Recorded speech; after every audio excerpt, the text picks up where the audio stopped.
జై శ్రీరామ్. అందరికీ నమస్కారం. ఆగస్టు 23 శనివారం శని అమావాస్య సందర్భంగా శత్రుబాధలు, దృష్టి దోషాలు తొలగిపోవడానికి, జాతకంలో ఉన్న శని దోషాలు, రాశిపరంగా ఉన్న శని దోషాలు, వీటన్నింటి నుంచి బయటపడాలంటే ఎలాంటి విధి విధానాలు పాటించాలి అనే విషయాల గురించి ఈ వీడియోలో తెలుసుకుందాం.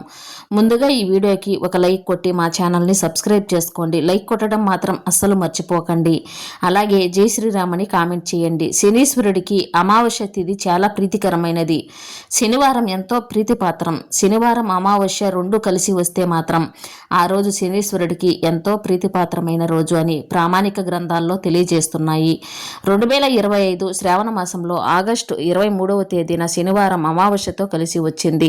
కాబట్టి ఆగస్టు 23 శని అమావాస్య. ఈ సందర్భంగా సంపూర్ణంగా జాతక శని దోషాలు అంటే శని మహాదశ, శని అంతర్దశ ఇవన్నీ నడుస్తున్నప్పుడు ఆ జాతక శని దోషాలు రాశిపరంగా ఏలినాటి శని, అష్టమ శని, అర్ధాష్టమ శని, కంటక శని, సప్తమ శని, వ్యయశని ఈ దోషాలన్నీ తొలగింప చేసుకోవడానికి ఆగస్టు 23 శనివారం కొన్ని ప్రత్యేకమైన విధి విధానాలు పాటించాలి.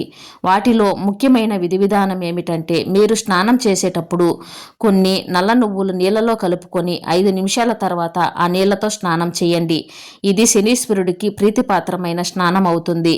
స్నానం చేశాక శనికి ఇష్టమైన దిక్కు పడమర దిక్కు. శనికి ఇష్టమైన సంఖ్య 8 కాబట్టి మీ ఇంట్లో హాల్లో పడమర దిక్కులో ఒక చిన్న పీట ఉంచి ఆ పీట మీద బియ్యం పిండితో ముగ్గు వేసి ఆ పీట మీద ఒక మట్టి ప్రమిద పెద్దది ఉంచండి. ఆ మట్టి ప్రమిదలో నువ్వుల నూనె పోసి శనికి ఇష్టమైన సంఖ్య 8 కాబట్టి 8 ఒత్తులు కలిపి ఒక ఒత్తిగా చేసి ఆ ఒత్తి పడమర దిక్కు వైపు వెలిగేలాగా దీపాన్ని వెలిగించండి. దీన్ని శని దీపం అని అంటారు. శని అమావాస్య రోజు మీ ఇంట్లో పడమర దిక్కులో ఇలా 8 ఒత్తులు కలిపి ఒక ఒత్తిగా చేసి శని దీపాన్ని వెలిగిస్తే జాతక శని దోషాలు, రాశిపరంగా ఉన్న శని దోషాల నుంచి సులభంగా బయటపడవచ్చు.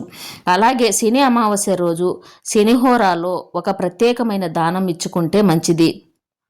శనిహోర ఏ సమయంలో ఉంటుందంటే ఉదయం 6 గంటల నుంచి 7 గంటల మధ్యలో, మధ్యాహ్నం 1 గంట నుంచి 2 గంటల మధ్యలో, రాత్రి 8 నుంచి 9 మధ్యలో శనిహోర ఉంటుంది. శని అమావాస్య రోజు శనిహోరాలో 1.25 కేజీ నల్ల నువ్వులు, ఒక ఇనుప మేకు, కొద్దిగా దూది, 1/2 కిలో పెసరపప్పు ఇవన్నీ నల్లటి వస్త్రంలో మూటగట్టి ఎక్కడైనా దేవాలయంలో ఆ మూట దానం ఇవ్వండి. దీనివల్ల శని దోషాలన్నీ తొలగిపోతాయి. అలాగే శివాలయంలో నవగ్రహాల దగ్గర ప్రదక్షిణాలు చేసేవాళ్ళు నవగ్రహాల చుట్టూ ప్రదక్షిణలు చేస్తూ ఓం శం శనీశ్వరాయ నమః అనుకుంటూ ప్రదక్షిణాలు చేయండి.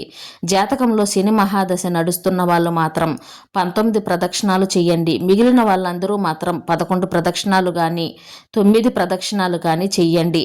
అలాగే నవగ్రహాలయంలో శని విగ్రహం మీద శని అమావాస్య రోజు నువ్వుల నూనె పోసి అనారోగ్య సమస్యలు తొలగిపోతాయి. కొబ్బరి నీళ్లతో శని విగ్రహానికి అభిషేకం చేస్తే ధనపరంగా బాగా కలిసి వస్తుంది. నవగ్రహాలకు సమీపంలో దీపం వెలిగించినా కూడా శనీశ్వరుడు అనుగ్రహం కలుగుతుంది. శని స్తోత్ర ప్రియుడు అని పురాణాల్లో చెప్పాడు. కాబట్టి దశరథ శని స్తోత్రం ఒక స్తోత్రం ఉంటుంది.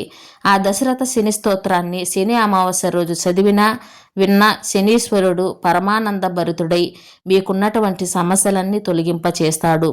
దశరథ శని స్తోత్రం చదవటం వెంట వీలు కాని వాళ్ళు ఓం శం శనీశ్వరాయ నమః అని మనసులో వీలైనన్ని సార్లు స్మరించుకోండి. అలాగే దేవతా వృక్షాలైన రావి చెట్టు దగ్గర కానీ జమ్మి చెట్టు దగ్గర కానీ నువ్వుల నూనెతో దీపం వెలిగించుకోవడం, ఆ చెట్లకు ప్రదక్షిణాలు చేయడం ద్వారా కూడా శని అమావాస్య రోజు సంపూర్ణ శుభ ఫలితాలు కలుగుతాయి.